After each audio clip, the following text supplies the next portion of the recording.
أبهرتني جدًا لمّا ضِفت المكرونة بجد في الكبة وعملت بيها وصفة حلو جدًا. أول حاجة عندي مَيّة مغلية وهنضيف عليها كده معلقة من الملح وحوالي كده كوب كامل من المكرونة.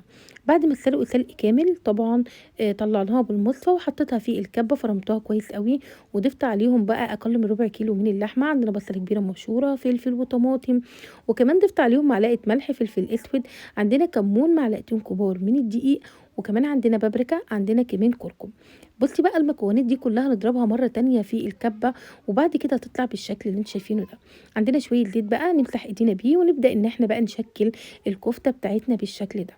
وبقى تاني حاجة أنا جِبت هنا بقسماط عليه طبعًا دقيق وعليه حبّة من النشا وقلّبتهم، وبعد كده حطيت فيه الكفتة ونزلت بقى في زيت سُخن كده وغزير بدأت إن أنا أقليها. بجد طلعت حلوة جدًا. إزاي تعملي من أقل من ربع كيلو من اللحمة حوالي 10 وحدات